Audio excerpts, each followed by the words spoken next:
दोस्तों, आज हम वाक्य पढ़ने जा रहे हैं।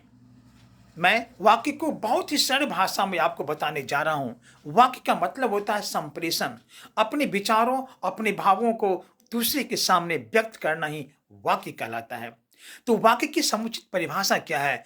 वाक्य उद्देश्य तथा विधेय से बनी भाषा की वह लघुतम इकाई है जिसके माध्यम से वक्ता अपने भावों एवं विचारों को संप्रेषित करता है।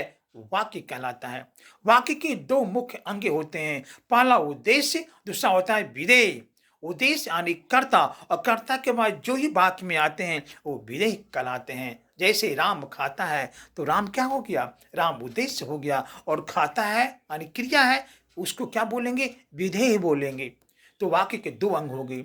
अब हम जानें कि वाक्य की विशेषता क्या है, वाक्य पढ़ना क्यों जरूरी है, वाक्य कैसा होना चाहिए। वाक्य ऐसा होना चाहिए, सरल होना चाहिए, सहज होना चाहिए, जो कि हमारे मन के भावों को दूसरों के सामने व्यक्त करे और वह व्यक्ति हमारे मन के भावों को समझ जाए। तो वाक्य की विशेषता क्या होगी? वाक्य विचारों एवं भावों को व्यक्त करने वाली भाषिक इकाई है। वाक्य की रचना विभिन्न पदों एवं पदबंधों से होती है। वाक्य के दो मुख्य घटक होते हैं, उद्देश्य और विधेय। बिना विधेय या क्रिया पदबंध के कोई भी वाक्य नहीं होता।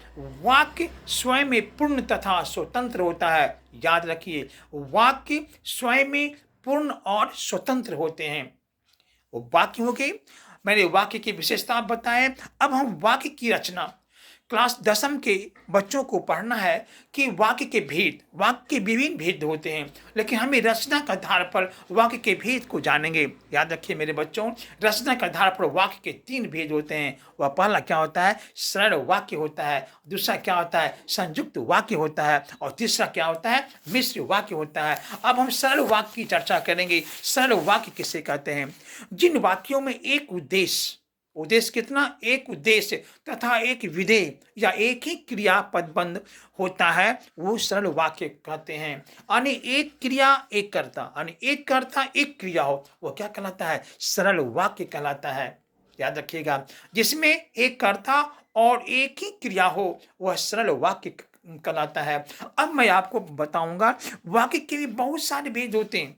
सरल वाक्य के बहुत सारे भेद होते हैं, हमें उतना दूर जाने की आवश्यकता नहीं है। अब हम दूसरे कक्षा में सरल वाक्य, संयुक्त वाक्य और मिश्र वाक्य के बारे में बताएंगे। धन्यवाद।